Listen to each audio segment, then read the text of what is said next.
Hi friends. आज की class geography की क्लास, वो भी इंडियन ज्योग्राफी। फ्रेंड्स, एक चीज हमें बताइए कि अगर प्लेट है, प्लेटें अगर खिसकने के बाद यानी कि एक आरंभिक अवस्था से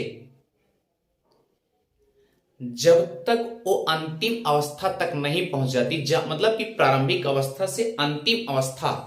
तो फ्रेंड्स याद रखिएगा, सबसे पहले हम प्लेट टेक्टोनिक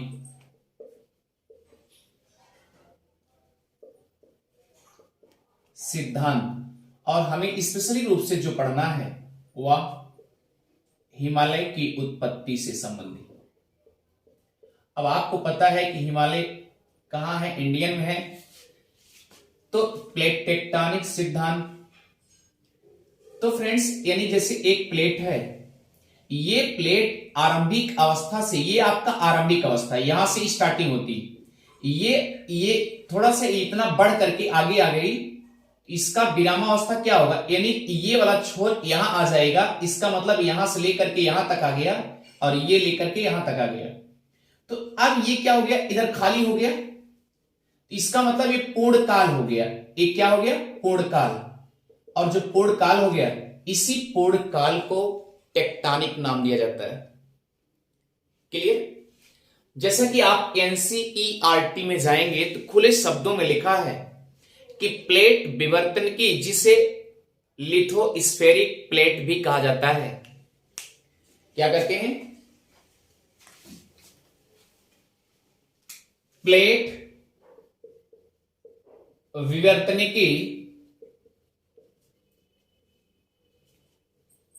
को लिथोस्फेरिक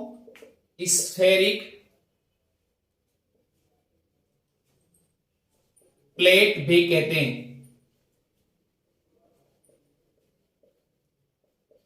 क्लियर? क्या कहते हैं? लिथोस्फेरिक प्लेट भी कहते हैं। जैसा कि स्थल मंडल, आप इतना जानिए, अगर आपसे पूछा जाए कि आखिर प्लेट में क्या क्या हो सकता है, तो प्लेट में जो स्थल मंडल होता है, स्थल मंडल में परपटी और ऊपरी मेंटल को सम्मिलित किया जाता है। क्लियर? तो फ्रेंड्स आइए चलते हैं, स्थल मंडल क्या है। स्थल मंडल में यानी कि जो ऊपरी मेंटल होता है, ऊपरी मेंटल और फ्रेंड्स याद रखिए प्लेट, दोनों को सम्मिलित करते हैं। यानी ऊपरी मेंटल, जैसे ये इधर देखिए, ये क्या है, एक प्लेट है। क्लियर? ऊपरी मेंटल, ये मेंटल, उसके बाद ऊपर क्या है, पकड़ी जैसा एक ठोस है, ये क्या है, इसका मतलब ये इतना हिस्सा इसमें से लेकर के ये क्या हो जाएंगे, एक प्लेट हो जाएंगे। तो इसे आप क्या कहेंगे, यह पूरा आपका प्लेट है और यह क्या है, यहां स्थल मंडल। तो कहने का मतलब ये टोटल लेकर के क्या करेंगे, स्थल मंडल की उपमा दे दी जाती है। क्लियर हो गया? तो स्थल मंडल में क्या होता है, ऊपरी प्लेट, ये जो ऊपरी मेंटल है, ये ऊपरी मेंटल है और ये प्लेट है, दोनों को मिला करके ही स्थल मंडल बनता है। तो फ्रेंड्स याद रखिएगा, जैसा कि अब सवाल उठता है कि जिसकी मोटाई, ये भी बता दिया गया, जैसे मान लीजिए भैया स्थल मंडल है, यह स्थल मंडल महाद्वीप में भी होता है, महाद्वीप और महासागरी में भी होता है।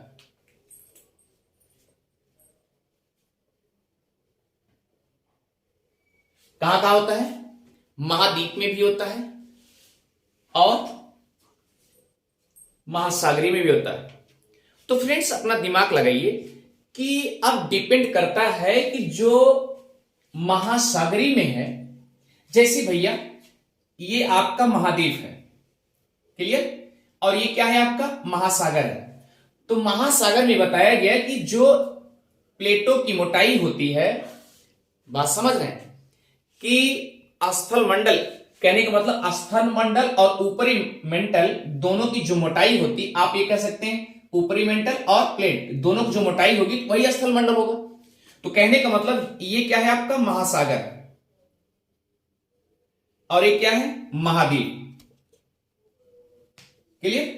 तो याद रखिए इसका मतलब क्या होगा, असफल मंडल यानी ऊपरी मेंटल भी होगा, ये ऊपरी मेंटल। अब देखिए इधर भी तो ऊपरी मेंटल है, ये महाद्वीप का है और ये किसका है, महासागर का।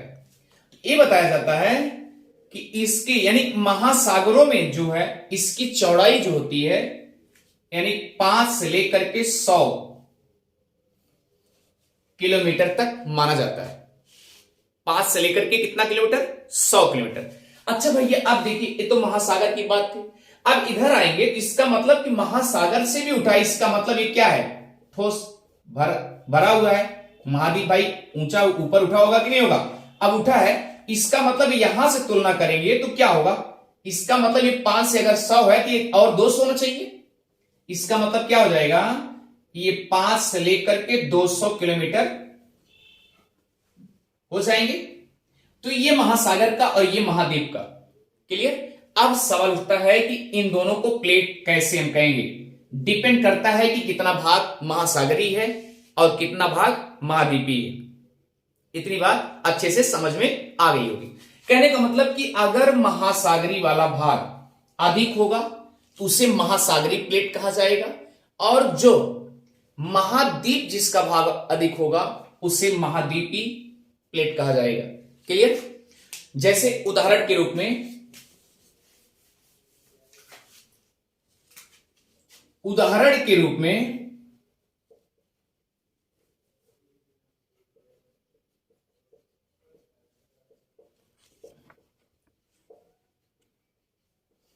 उदाहरण के रूप में जैसे जो प्रशांत महासागर का है,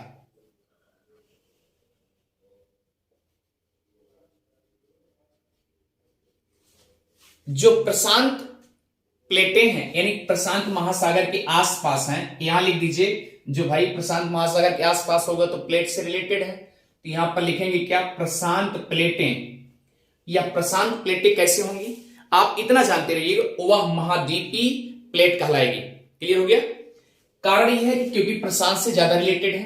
हमने कहा कि जितने भाग जिसका अधिक होगा, अगर महासागर में अधिक भाग है तो उसे महासागरी प्लेट कहा जाएगा, और जो महाद्वीप में जिसका भाग अधिक होगा उसे महाद्वीपीय कहा जाएगा।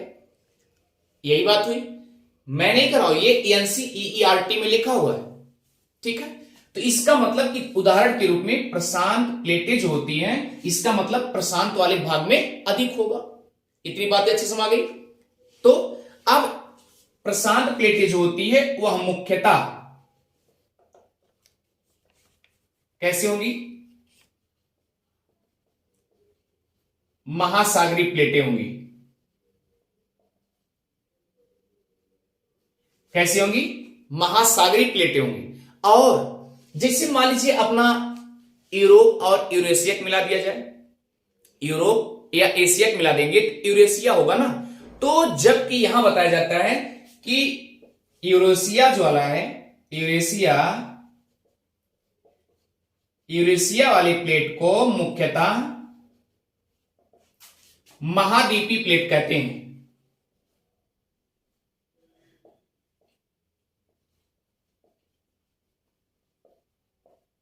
प्लेटें होंगी, इसका मतलब कि यूरोप और एशिया जो है दोनों को मर्ज किया जाएगा, जोड़ा जाएगा, तो ये क्या हो जाएंगे, इसका भाग अधिक हो जाएगा। इसलिए क्या हो जाता है, ये एग्जाम्पल के रूप में हमने आपसे बता दिया कि प्रशांत वाली प्लेटें प्रशांत से टच में होंगी, तो इस तरीके से उसको क्या कह दिया जाएगा, महासागरीय प्लेटें होंगी।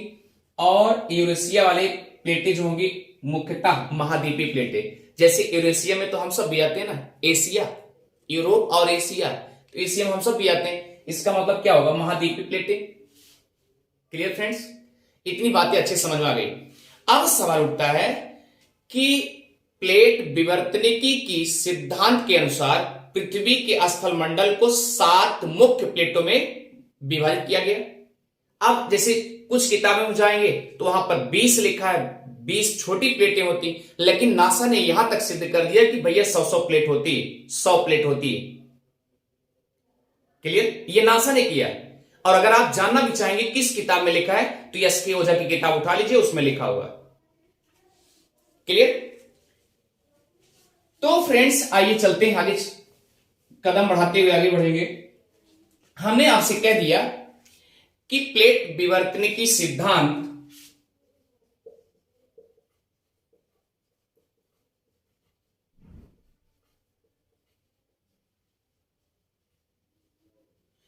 प्लेट विवर्तनिकी सिद्धांत के अनुसार अगर देखा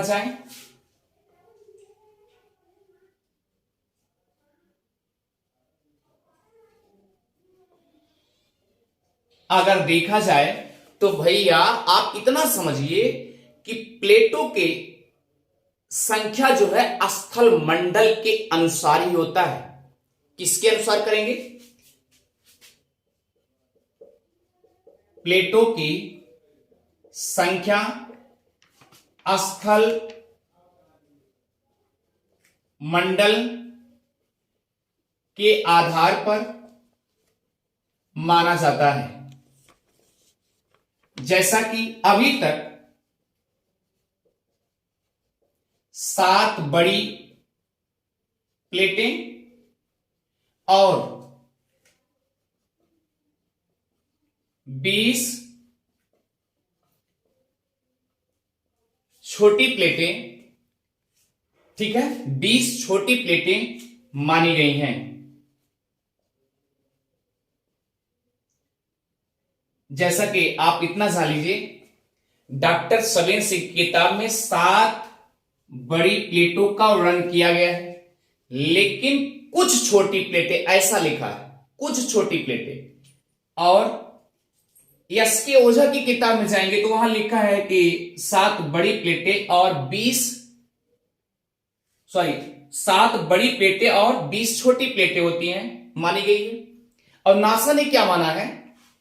नासा वाले बोले हैं कि नासा कहते हैं, नासा की खोज में,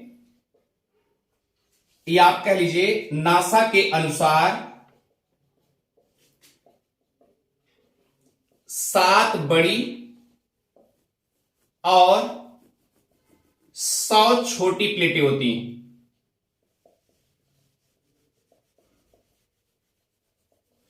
क्लियर?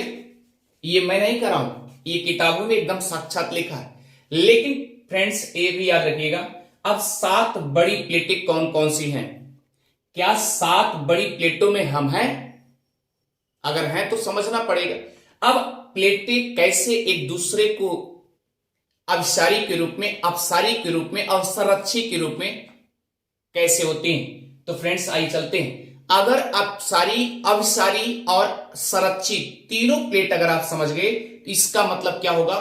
वह तुरंत आप समझ जाएंगे कि हिमालय की उत्पत्ति कैसे हुई है। क्योंकि आपने इसके पहले देखा कोबर का भूसा नीति सिद्धांत, तो हमने आपको पेस्ट लेकर के समझाया कि पेस्ट का जब मुखड़ा दबा दिया जाता है तो क्या होता, ऊपर निकलता है, और ऊपर निकलेगा तो इसी तरीके से हिमालय की उत्पत्ति हुई। लेकिन प्लेट क्या मानता है? प्लेट टेक्टोनिक सिद्धांत क्या कहता है? कहता है कि 2 प्लेटें आपस में जब टकराती हैं, अगर एक प्लेटें कमजोर होगी, एक तगड़ी है या कठोर है, कठोर वाली क्या करेगी? दबा देगी। तो इसका मतलब जो कमजोर होगी वो नीचे प्लेट चली जाएगी, उसे क्या बोलते हैं? अभिसारी, अभिसारी प्लेटें। अच्छा ठीक है, अगला क्या बोलता है? 2 प्लेटें ऐसी हैं, इसका मतलब जो अभिसारी वाला है दोनों एक ही रेंज में आ रही हैं, एक ही तरफ आ रही हैं, एक उधर से आ रही है, एक इधर से आ रही है, तो ये क्या होगा? अभिसारी। अब ऐसे आ रही, ऐसे हो जाएगा, इसका मतलब फोल्डिंग हुआ, नीचे चली गई।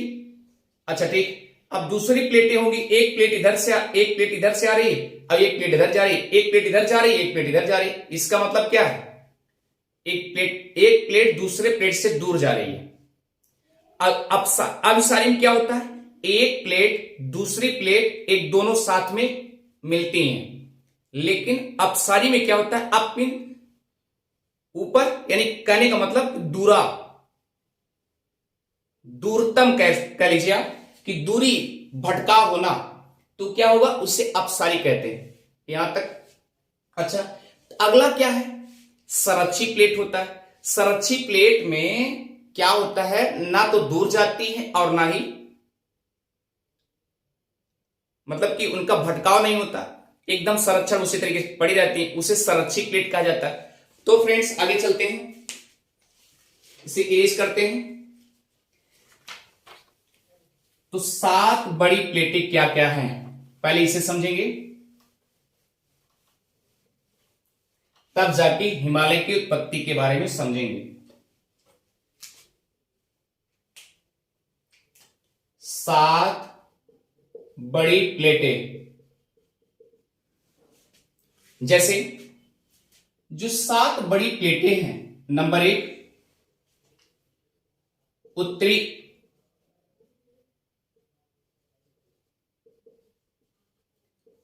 उत्तरी अमेरिका, क्लियर, की प्लेटें। और उसके बाद दूसरा क्या होगा,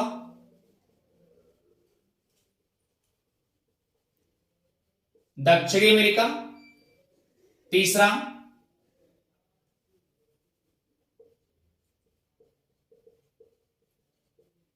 यूरेशिया, या आप कह लीजिए इंडो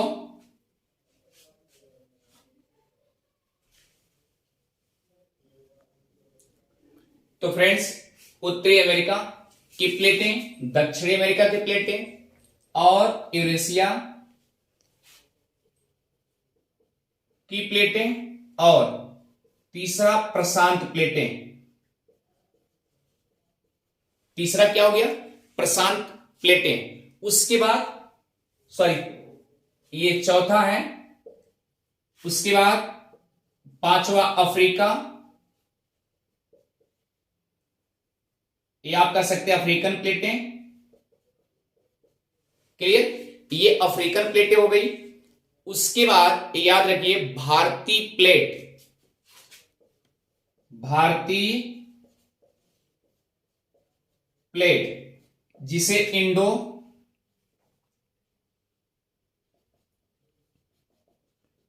ऑस्ट्रेलियन प्लेट के नाम से जानते हैं।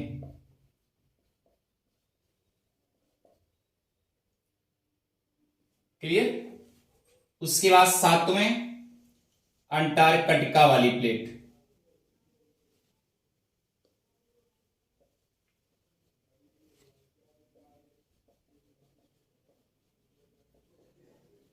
ये 7 प्लेटें हैं, यानी उत्तरी अमेरिकन प्लेट, आप कह लीजिए यूरेशिया प्लेट, ठीक, दक्षिणी अमेरिका प्लेट, प्रशांत प्लेट, अफ्रीका प्लेट, या भारतीय प्लेट जिसमें इंडो और ऑस्ट्रेलिया को सम्मिलित किया जाता है, फिर अंटार्कटिका वाली प्लेट। ये 7 बड़ी प्लेटें हैं फ्रेंड्स। जैसा कि इसके पहले 20 छोटी छोटी बताई गई कि 20 छोटी होती है, तो अब हमको सबसे पहले तो ये प्लेट इतना जान लें कि हाँ हमारा प्लेट है, क्योंकि देखिए पृथ्वी की धरातल जो है कई प्लेटों में विभक्त है, जो कि 7 बड़ी है। और 7 बड़ी हैं तो कौन कौन सी हैं, उत्तरी अमेरिका, दक्षिणी अमेरिका, यूरेशिया की प्लेट, प्रशांत प्लेट, अफ्रीका, भारतीय प्लेट और अंटार्कटिका प्लेट। तो भारतीय प्लेट में इंडो और ऑस्ट्रेलियन प्लेट को भी सम्मिलित किया जाता है, यहां तक किसी कोई आपत्ति नहीं होनी चाहिए। अब देखिए ये प्लेटें कैसे तैरती हैं, मतलब कैसे खिसकती हैं। तो एक बॉयलर का सिद्धांत था, ठीक है, यानी जैसे एक को सेंटर मान लिया गया, और जब मान लीजिए एक को सेंटर मान लिए, उसके बाद हम क्या करेंगे, धीरे से ऐसे नाचेंगे, तो ये बताइए इस तरीके से होगा तो क्या होगा, सब ये लेकर जो भी इसके ऊपर प्लेटें हैं वो धीरे धीरे उसके प्रवाह के रूप में वो भी घूमेगा कि नहीं घूमेगा। तो सेम इसी तरीके से हो रहा है। तो इसीलिए बताया गया कि 7 जो प्लेटें हैं, 7 प्लेटों को बॉयलर के सिद्धांत के ऊपर डिपेंड कर दिया जाता है। बॉयलर के सिद्धांत के ऊपर जब ये प्रतिक्रिया हो जाती है तो उनको लग जाता है कि ये उत्तरी अमेरिका जो भी प्लेटें हैं, 7 प्लेटें और 20 प्लेटें अपने आप में बॉयलर के सिद्धांत को मान्यता दे देती हैं, क्योंकि उसके बाद संचलन या प्रक्रिया हो जाती है। ये बात अच्छे समझ में आ रही होगी। तो अब फ्रेंड्स याद रखिए, ये सोचा गया कि आखिर प्लेट कैसे इधर उधर खसकती है। एक आप एग्जांपल लीजिए, मान लीजिए कि अगर ये सपोज दैट ये प्लेट है, इसके ऊपर जैसे आपने देखा होगा बर्फ, देखा होगा बर्फ, 2 बर्फ को जब आप रखेंगे और बीच में गैपिंग होगा, इसका मतलब नीचे कुछ ऐसा चीज, दुर्बल चीज होगा, तो क्या करने का, फिसलन की कंडीशन होगी कि नहीं होगी? तो सेम कंडीशन। तो उन्होंने क्या बता दिया, ऐसा है कि प्लेटें स्फीयर पर गत करती हैं, जिसे आप दुर्बलता मंडल कहते हैं। तो यहां लिखेंगे, स्क्वेयर कर दीजिए,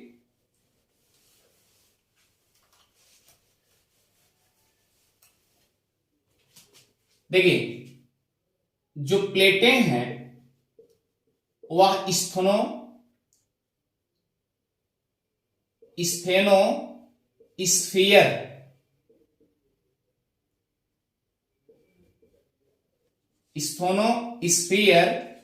जिसे आप कहते हैं दुर्बलता मंडल,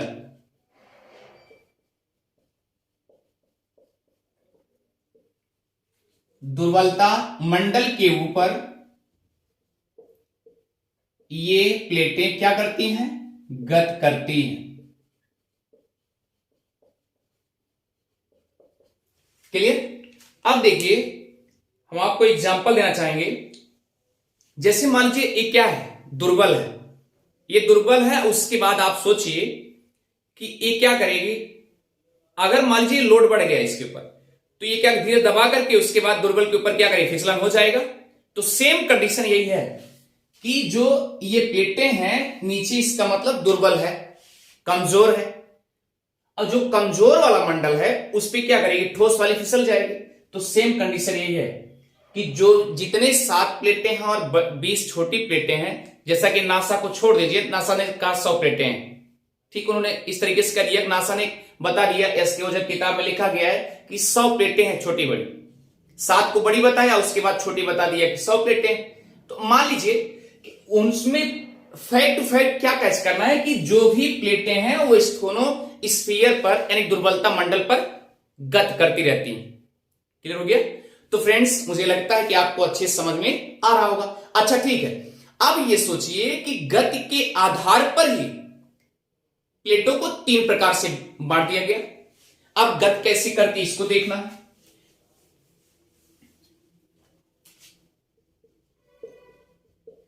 प्लेटों के गति के आधार पर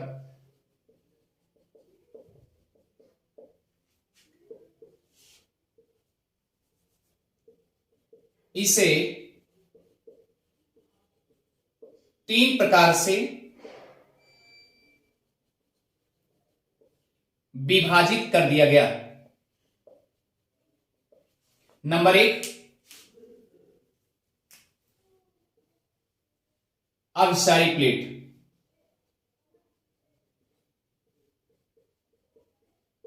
इसे बोलते हैं दूसरे नंबर पे अपसारी प्लेट। अपसारी प्लेट। और तीसरा है संरक्षी प्लेट।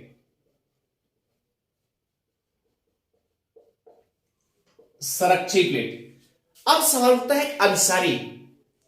तो फ्रेंड्स याद रखिए, अब ये सोचिए अभी इसे कैसे, किस नाम से और जानते हैं, इसको पकड़ना है। अब सारी प्लेट में मान लीजिए जैसे एक प्लेट है ये,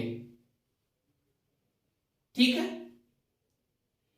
क्योंकि आप जानते हैं जब 2 पहलवान लड़ाई लड़ते हैं, एक कमजोर होगा, हार जीत तभी होगी।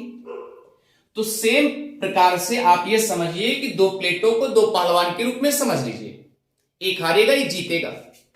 अब सवाल उठता है कि एक जीतेगा हारेगा, इसका मतलब यह है जीतने वाला जो है वो ताकतवर है, इसका मतलब कठोर है, मजबूत है। अगर इस तरीके से है तो कमजोर वाले क्या करेगा, हावी करेगा, गिराएगा। तो सेम कंडीशन यही प्लेटों की है। अब आप सोचिए कि सपोज दैट अभिसारी में क्या होता है, 2 प्लेटें, एक प्लेट इधर से एक प्लेट इधर से आ रही हैं, दोनों एक के पास आती हैं।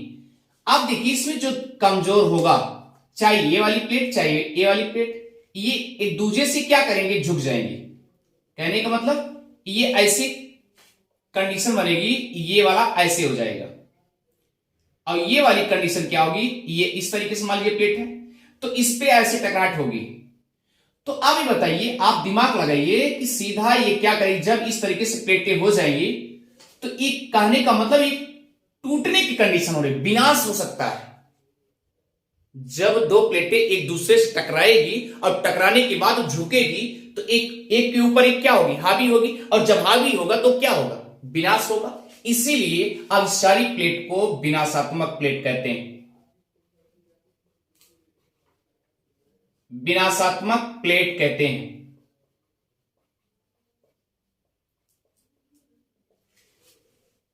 क्लियर हो गया? अच्छा भैया, अगर ये विनाशात्मक हो गया तो आगे क्या होगा? ये अपसारी प्लेट में क्या कंडीशन होती है, इसको देख लीजिए। ये अपसारी प्लेट जो होती है, इसमें क्या होता है, जैसे दो प्लेटें हैं, ठीक है, दो प्लेटें हैं इस तरीके से, एक प्लेट यानी एक विपरीत दिशा में जा रही, एक प्लेट इधर जा रही, एक प्लेट इधर जा रही, इसमें क्या होता है, एक ही दिशा में आ रही है, दोनों आके मिलती हैं, एक दूसरे टकराती हैं, टकराने के बाद क्या होता है, विनाश हो जाता है। इसको विनाशात्मक कह दिए। अब देखिए, जब ये प्लेट, एक प्लेट इधर गई, मान लीजिए ईस्ट है आपका और ये क्या है, वेस्ट है, एक प्लेट वेस्ट की तरफ गई और एक प्लेट ईस्ट की तरफ जाएगी, तो इसका मतलब क्या होगा, इसमें जो इसके अंतर्गत अगर मुहाना खुलेगा, इसका मतलब क्या होगा, यहां पर लावा निकलेगा कि नहीं निकलेगा, ऊपर की तरफ आएगा, तो इसका मतलब एक दूसरे प्लेट का निर्माण भी कर सकता है, एक दूसरे प्लेट का निर्माण यहां हो सकता है। तो ऐसे सिचुएशन में इस प्लेट को क्या हम बोल देंगे, रचनात्मक प्लेट।